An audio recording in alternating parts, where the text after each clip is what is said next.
All right, we're here at day one of the girls' state soccer tournament 2023. I'm Ben Brackett, your Soccer Talk co-host alongside Blake Siebers. Siebes, what's up? What a day. Gets better and better. In the shade, nice little breeze. It's already 12:30. It's crazy. I can't believe it. We've got Dan Rothard over here from Top Student Athlete Recruiting, who's been helping us out, follow all the games. And then we've got the Brooklyn Bro himself, Damian Corriere, here to chat a little bit about which game did you watch today? I was watching the Nevada Sioux City Bishop Healing Crusaders game. Perfect. Okay, so that was on the bottom end of the bracket. The top end of the bracket, you had number one seeded Des Moines Christian taking on Hudson, and then Gilbert and Underwood going on right next door to that. Then Nevada and Bishop Heelan, which was watched by Old Damo, and then Davenport Assumption took on Van Meter in that last game, and they're just wrapping up here now. So let's talk a little bit about Des Moines Christian and Hudson first. Blake, you watched most of that. Looks like Des Moines Christian, despite maybe not being the same team as last year, are pretty similar. Yeah, it was a decent little first half, back and forth. Des Moines Christian had the better chances, but number 4 from Hudson was a forward for them. Her name was Savannah Schneider. Scored 26 goals on the year, and I can see why. She was good. They were good off the counter. She was dangerous, and it was actually a pretty good, even for the most part, first half. And then the second half, really, it was where things changed. I came over and watched it with you, and it was pretty much one-way traffic, wasn't it? Yeah, and it was one of those games, right? Everybody up here probably knows as soon as that first goal goes, the floodgates could potentially open and whatnot. And so Isabel Garcia kind of got it out there on the left wing, cut in, and hit an absolute scud missile over around the Hudson goalkeeper, she did really well for her day, I thought. And then Olivia Lombardi scored a great, powerful, strong header to make it 2-0 and really put the game out of reach. Yeah, and from there it was like you said, it was pretty quiet. There were some more chances for Des Moines Christian, but that was sort of that. So then I kind of had my eyes on Gilbert and Underwood. Did you guys watch that one at all? A little bit. What'd you think? I thought Gilbert warmed down. I thought Underwood was getting pretty tired towards the end of each half. And that's when I know that the first goal came kind of later in the first half. So I think there was just some depth issues, and I think that's part of it. But I don't know what else, Damo? Yeah, Gilbert's got some players. You got a girl like Sydney Lynch running out there, and she can do some things. She's creative in the attack. Obviously, had 2 assists. Pretty decent back line. Goalkeeping is strong over there as well. So they got people in the right spaces, and then they get a big goal from some, I don't want to say underclassmen, but a freshman, Madison Powers, I believe, and then Sarah Thatcher, who's going to be a big player for them coming in next year. So they've definitely got some pieces. They can go quite a ways. I was pretty impressed with Gilbert. They were pretty patient, knocked the ball around a little bit, looked pretty deliberate in their intentions. So I'm excited to see that Des Moines Christian Gilbert game on Friday. That it'll be a rematch of an early season game. At the end of March, actually, Des Moines Christian beat Gilbert 2-0 at their place. So that'll just, a little added fuel to the fire. And if you check out our press conference with both teams, they both had great answers when asked about that rivalry. So then another... Yeah. Sorry, Ben, real quick. We did get some heat from some of the Des Moines Christian followers that... Rothert, you're in on this too. Oh, man. We didn't pick them to repeat, so just getting it from them. Yeah, from so me. it was judging by some of the way those parents and dads especially celebrated and jumped into each other's arms. We might want to change our picks because I don't want to be on those guys' bad side. Fair enough. I don't disagree with you at all. You put me in a bad spot. Well, we'll see. I think a lot of people, we've heard some people talking down that Des Moines Christian's not going to be quite the power that they were, so we'll just see what happens in the coming days. Make sure Blake's watching his 6. Nevada, Bishop, Heelan was the 2 seed and 7 seed respectively. Nevada in your neck of the woods as well, Damo. So you were out there watching some players. What'd you think? Yeah, it was a physical game. There was some crunching tackles. There's some really good players out there. The game got a bit direct, and but it was good. Listen, they've got good players on both teams. It was a rematch of last year as well, so there must have been a little. There was definitely could have been. I didn't know that going in, but that does make sense given some of the tackles. Listen, I thought Traylon White for Sioux City was tremendous. I think, Dan, you had commented on another player. Lauren as well. Peck, the center mid, she was really good. She was a solid ball winner. Really good stuff from the two of them, and then obviously like Lauren LaFleur kept them in the match. She made one great save at the end of the match. Yeah. About I mean, 10 her minutes height left. in general, they had to go big, and her height in general just thwarted a lot of stuff that maybe would have been dangerous against a smaller keeper. What do you think? And she seemed really comfortable. There was a couple of flighted balls that were played in, obviously shots from distance, some balls from wide areas that came in, and she just was very casual with it. I mean, she was just very, very good and very Probably secure with 6'2", it. and just covered a lot of ground. But obviously, I thought Nevada did a good job when you've got, girls on the team scoring 24, 27 goals on the year. They're going against, I think it's Avery Anderson. I always get the twins confused. Avery. Sorry, it's Evelyn is the center back. She's a beast in that same respect. So she was in there. And, yeah, they just couldn't get it going on the attacking phase of the game, and that was disappointing for them. But they'll be back next year. So then Nevada will take on the winner of Davenport Assumption Van Meter, which is underway. Are we done yet? Can we check a shoulder? It's done. 2-0. 2-0 Davenport Assumption. That's why you're not a good central midfielder, Ben. Yeah. Vision and checking your shoulder. To be fair, I'm screening them off, though. I was going to say, to be fair, there's a screen behind me. So the Davenport Assumption Knights, your alma mater. That's right. And they have been a force over the years. Prior to last year, they'd won 6 state titles in a row, and they were knocked off last year by Des Moines Christian. So I would guess they've got I know they've graduated a good chunk of players. They had 2 or 3 players that were going to play on in college at pretty high level. And then Van Meter, I think making their second state tournament appearance, but their young program just started in 2021. So what do you know, Dan? Yeah, Assumption looked all right. I think Drew Dorsey is up top, number 8. I remember her from last year. She was good amongst all the talent that was there. She still stood out. Only a sophomore, and really, really dangerous. Defensively pretty stout. Thought the goalkeeper was, strong in the air. Came out, gobbled up a lot of things when they were played in. Van Meter was going to playing a little bit big and dumping it in there. But Assumption's back where they like to be, right? They're putting themselves in position to compete for a championship, and we'll see. I think it'll be a good game with Bishop Heelan. I think that's going to be a fun one.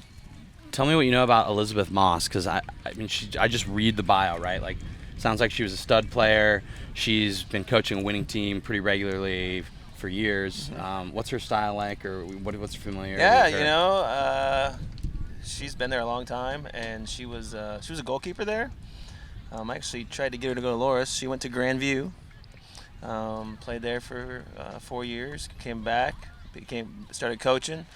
She now just is the new women's coach at Blackhawk Junior College in Moline. So right across so she's going to do double duty. She'll have the fall with Blackhawk, and now, try the college game a little bit, see how that goes for her. But she's been able to get, she doesn't do the club scene and that type of thing, but she gets the girls to buy into her way, and she's around. She's very present. You'll see her at club games in Davenport. You'll see her doing, just being a person that the girls like to go to. So I think she's a presence. Pretty neat. Awesome. That'll be fun to see her trying to bring the girls back to the top. So Davenport Assumption will take on Nevada on the bottom half of the bracket.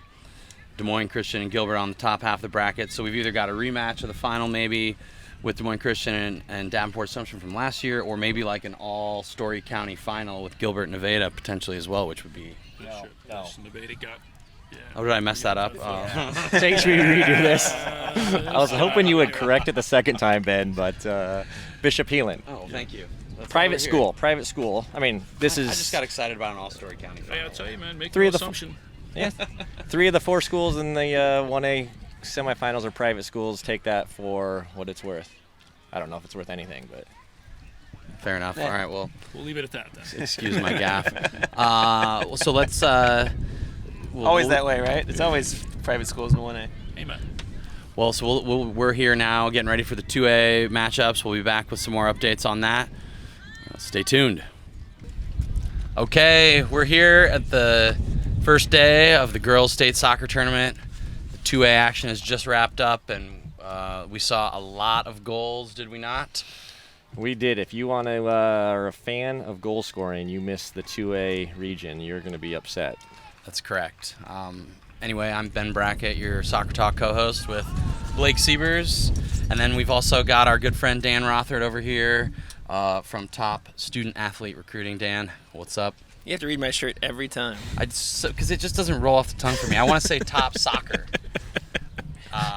Maybe There's a YouTube plug. If you want to see what these two guys are talking about, jump on. So we had today in the 2A girls matchup, Waverly Shell Rock at the top of the bracket with the 1 seed taking on number 8 North Polk. We had Pella and ADM, Adel DeSoto Minburn as the 4 and 5 seed respectively. Dow Center Grimes coming back as the defending state champion with the 2 seed. They took on Marion, and then North Scott there from the east side of the state. The number 3 seed took on number 6 Spencer from way up in the northwest. So I'm guessing they've probably not meeting during the regular season. So who watched Waverly Shell Rock? Anybody? Briefly, about 10 minutes of it. They seem to be, word on the street is at least, team to beat. Pretty good, yeah. That's a bold I know, statement. yeah, it is a bold statement after what I saw today. Yeah. But I think it's, up for argument. But they look pretty strong. They got some players that can score and defend, right? They got both sides of the fence, and they'll be tough. They'll be tough out for sure. We'll talk about that maybe who is challenging them here shortly. But then They won 4-1, by the way. They did win 4-1. Yeah. And they scored pretty early and seemed to have control, at least just from being far away from the field and only listening. Then we had the Pella Dutch, number 4, against Adel DeSoto Minburn. That was a 1-0 contest with the Dutch scoring with like 20 seconds left in the first half.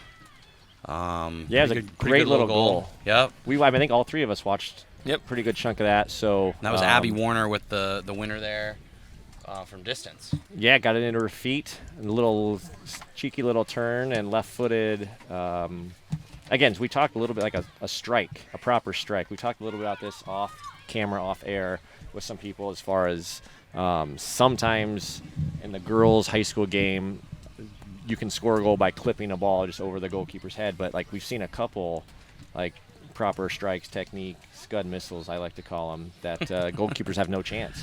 Yeah, well, a little shout out to the Tigers goalkeeper there from Adel. Danny Person had a couple really great saves. She was good. Yeah, particularly in the first half. We saw her with a pretty sweet reaction save. So Rothert, that'll be... Chime in here. What's Yeah, I thought Pella was, they had some really, their leadership out there was fantastic. They had number 11, center back. If someone gets to her name first before me, that was Mia Warner. Warner. I wonder if Abby and Mia are sisters. I believe so. Oh, wow. But she was just running the show. She was telling the girls what to do. She was getting them fired up. She was organizing. She was organizing the attack and the defense. Even during the water breaks, I heard her just coaching the team up. I mean, that type of thing can carry us, so we'll see. I like that. It'll be interesting to see that game. If you're not Dutch, you're not much. That's what they say. So Pella will see how much they are against Waverly Shell Rock on Friday. Be tough for the little Dutch, I think. I do think you're probably right. Yeah, I think they'll have their hands full. Speaking of hands full, Marion had their hands super full against the Dallas Center Grimes. There might be a quick detour here. Okay. Scott Treff, do you want to come give us like a 2-minute? You were the play-by-play guy, color guy. I don't know what you guys do. Here, take my spot. He's a little Dutch. Hello, little Dutch guys. Get on here. I'm looking to spot. That's cute. How's it going? Cute. All right, so here we go. Little pitches anymore. So. No, that's right. So here we go. We got Scott Treff, a good friend of the pod and a good friend of Kick It Forward. He helped us lead the way for the mini pitch down in Pella. He was one of many, but he was driving force. So this is also a good shout out for our YouTube channel because he's just taken over the stage, just slid right in. So you can sit down if you want. You're good.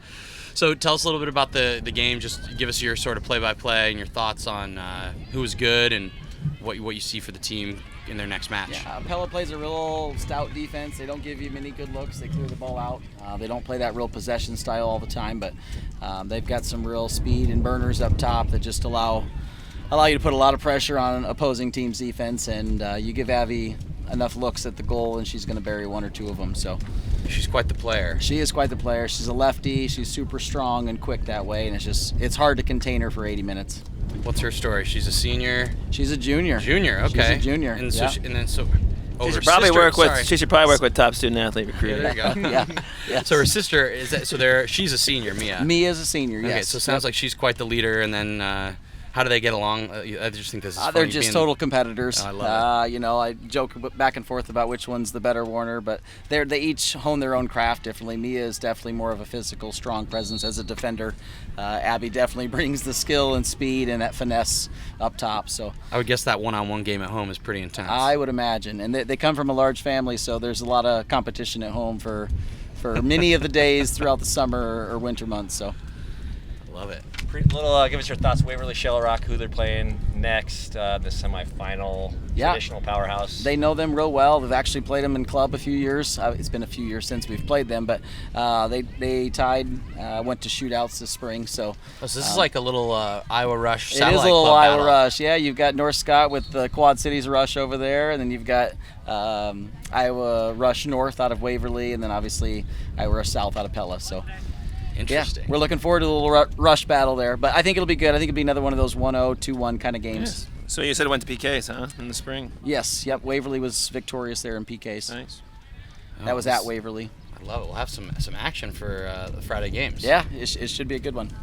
Do you have any thoughts on any of these other teams? Have you run across them during the year? No. I mean, DCG is clearly probably the team to beat, to be honest. They're real strong. They're physical. They're fast. They've got good defenders.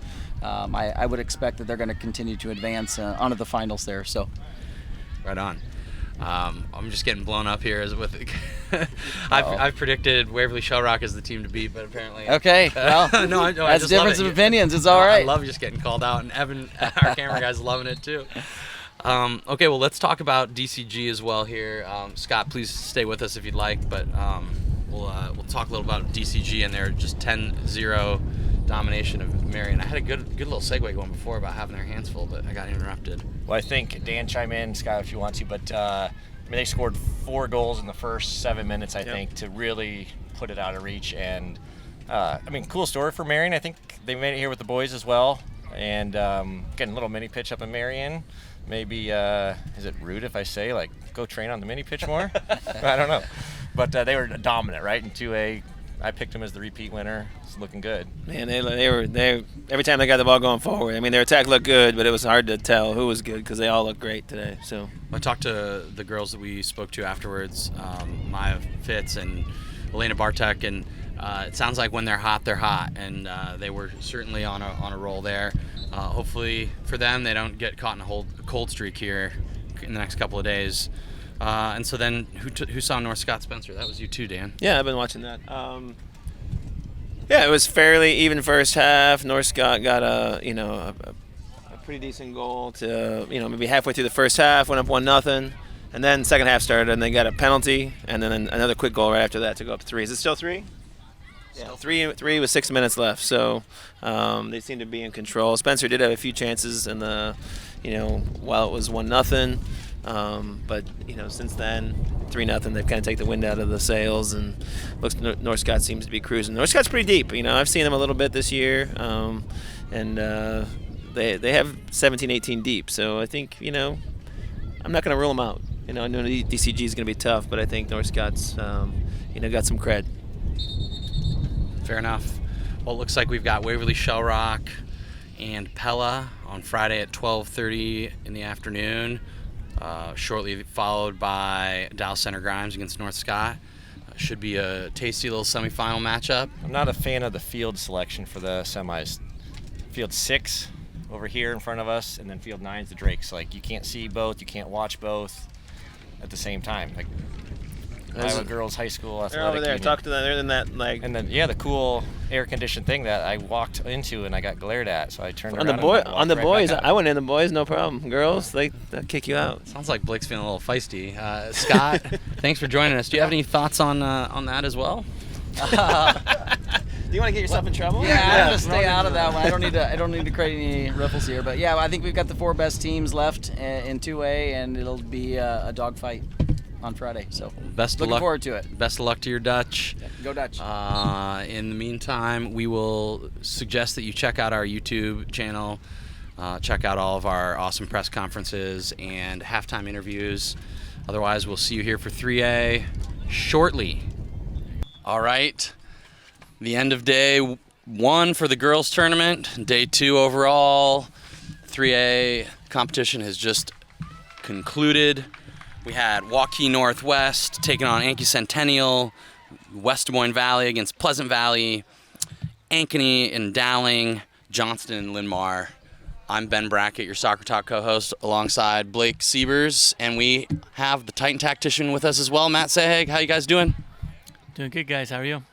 Good, making your debut on the podcast for 2023, Admiral. Well, I don't know about that. Maybe for out here, but Yeah, that's what I meant. Sorry. okay. Yeah, that is true. Fair enough. It's the middle of the heat of the day, if you will. It didn't seem like it affected the play much, though. It didn't seem like they were running low on energy. We had a lot of pretty good games. Let's talk about that first one. Waukee Northwest, top ranked, taking on the defending champion Ankeny Centennial Jags. Siebes. Yeah, kind of a little unfortunate goal for Centennial to give up right away. I think although it was technically an own goal, it probably would have been put in by Northwest. And Centennial young, and I mean Kate Bergen again was outstanding, but I think Northwest just proved that they are, in my opinion, the team to beat. They were good. They were really good. They were dominant. And other than outside the last 10 minutes of the first half, I thought the game really was never in doubt.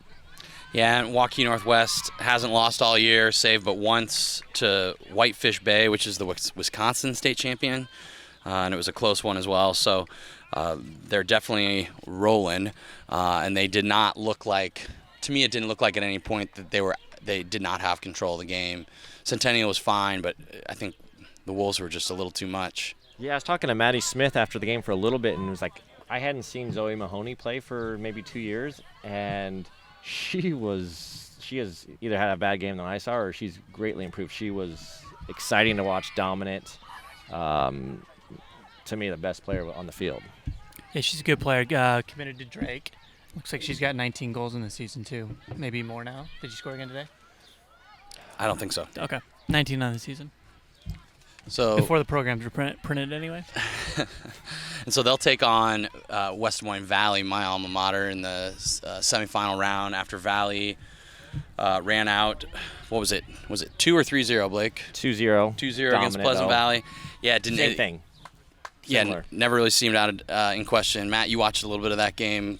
Yeah, a little bit of it. I mean, I think the question was, the only really question for Valley in that game going into it was, could they shut down Pleasant Valley's leading scorer? Morgan Russman looks like she's got 38 goals on the season, so obviously that's job done there. To obviously make sure that their leading goal scorer doesn't score is a big deal, and I think the rest of the performance kind of followed that. I'm curious to see this Waukee Northwest Valley Tigers matchup. How did it go during the season? Do we know? 3-0 Northwest. At Valley. Yeah, it was good. Should be a tricky one. We'll see. Cool little West Side like mini derby / rivalry, right? All those girls, I mean, we'll maybe talk about it later now, but play on the same club team and or against each other all year. I mean, like we saw one of the fouls, right, Ben, in the Northwest game. The referee gave a yellow card, but it was not intentional. The girl helped her out or helped her up, and like clearly it was her friend and got booked. But it was like, man, they understand, I think, the bigger picture here. Yeah, for sure. And before we talk about all the kind of crossover with club soccer and all that, let's quick talk about the Hawkettes from Ankeny and Dowling Catholic, the Maroons, with a big victory there for Coach John Pearson, one of my personal favorites. What'd you think about that one, Matt? I mean, solid performance from Dowling, right? I mean, if anytime you come into a game as a 7 seed against the 2 seeds, and you're clearly not the favorite. From what I saw, Dowling was actually dominant in the game, and so the result is more than fair. In fact, it should have been 2-0 because they're players with the most goals. I think she's a freshman. If I get this wrong, I apologize, but I'm pretty sure it's her. Where's she at? We love the stat. We haven't lost anything. We lose Rothert. Look for a fact check. You're going the wrong way here, Matt. Lauren McCoy, a freshman forward. I think it was her. Yeah. She's got 11 goals on the season. She gets through at the end, and she's got a sitter. I mean, she does well to take it probably 40, 50 yards. She's got a sitter. It's her and the goalkeeper, and she passes it right to the goalkeeper. Otherwise, it would have been 2-0, and the game would have been a lot less sort of dramatic, if you will, for those last 10 minutes. But dominant performance by Dowling. The better team absolutely won that game. And Ankeny beat them 2-0 in the regular season. But we did talk to Simon. They lost quite a few players. Liz, I don't know her last name, but she went out in the first half injured and didn't return. A little bit we saw she was a good little player as well. And I think Dowling's got a few of their players back as well, as I've heard from earlier in the season that may have been out when they played first time. So may have been just kind of a different look for both teams on the field today. Well, no doubt about it. Ankeny will be back. We don't have to question that. But good to see Dowling Catholic get another berth. And I always love seeing John Pearson do well. So old JP he'll actually get a chance to take on Johnston on Friday. Do you think he'll wear or bring sunscreen? I hope so. It looks like he could use a little bit. But he claimed I think he claimed that it was the wind, not the sun, that's been giving him the trouble. Maybe he's been in Hurricane Florida. I don't know. He was bright red, poor guy. Well, maybe he can cool off with a win against Dowling, or not with against Dowling, against Johnston. I don't know if Blake's looked in the mirror yet today, but he's gotten a little sun himself. So Blake's Johnson Dragons just closing out the game right now. It's about 5-0 with 2 minutes left. They got hot in the second half and haven't looked back against Linn-Mar at all, have they? No, for me, the player to shut down attacking-wise on Johnston is Isabella Balsley. She's had her hand in a couple of, I think it was goals 3 and 4. Yeah, it's 5 now. But on the third goal, she gets around the player and then beats the goalkeeper, and then she's got a decision: does she go for the ball and shoot it and sort of take the selfish goal? But she did what made sense and laid off of it and allowed her teammate to come through and just strike through the back of the ball. So it was a really nice goal. And then she creates the fourth one too. I think she's probably, between her and Ty Donaldson, they're the two leading goal scorers in the team this year. So whoever's got them next, it's Dowling, right? That would be correct. That's the player to shut down if you're Johnston Dowling. beat Dowling 1-0. But that's no secret. So. Sorry, Matt. Johnston won 1-0 in that battle earlier this season. So it's cool, right? 2 semifinal games that teams that, again, all Metro and have played each other already. Yeah, it's going to be really interesting. So you've got Waukee, Northwest, and Valley on the top end of the bracket, kind of the west side rivalry, and then you've got Dowling Catholic against Johnston on the bottom half of the bracket. Kind of a toss-up at this point. Or do we think that Waukee Northwest just runs away with it? I don't think so after seeing the games today. I think they probably, I mean, obviously no insult to Ankeny Centennial, but I think if you just look at their roster, I mean, they did well even to just get here. They're so young this year. If you look at players who score goals on, or the goal tally on Ankeny Centennial, I think the leading goal scorers only got like 8 or 9 goals, so they've struggled to find goals all year. So probably, and as they should have, Waukee Northwest plays, the worst team in the tournament. A good team, but the worst team in the tournament, the 8 seed. So I think they're kind of in that dangerous spot where they feel good about themselves. But from what I saw today, we saw a 7 seed knock off a 2 seed. So Dowling's got to be a threat to win the whole thing now. And then with a dominant performance in Johnston winning 5-0, arguably that's a better performance than what we saw at Waukee Northwest against an 8 seed. So I think it's up for grabs. And don't count out the Tigers either, because they've got some pretty strong players, some strong senior leadership. We know Avery Galloway well, and I'm sure she's going to have the ladies fired up. Yeah, for sure. Valley's, the only reason I really didn't mention Valley today, because there was really just nothing in that game. It's kind of fun because we're over here on these 3 fields, it's 6, 7, and 8, right? you can kind of just like roam around and pick the game that's most interesting. And even though it's 5-0 over here with Johnston, Valley put the game away early on. You could tell that was going to be all Valley all day long. So I didn't really watch much of it, which is why I didn't make a comment about it. But for sure, Valley's right in the hunt. And I'm sorry for offending you, Ben, because I didn't defend your Tigers. Not at all. That's what I'm here for. So going to be a really fun Friday afternoon. I assume it's going to be a packed house. Hopefully we'll have lots of local folks coming out to watch the games. Anybody got anything else? That's it. Awesome. Well, we'll be back for some boys action tonight for the postponed 4A quarterfinals, and then we'll be back tomorrow morning for some more boys action, and we'll see you on Friday for an update to the girls.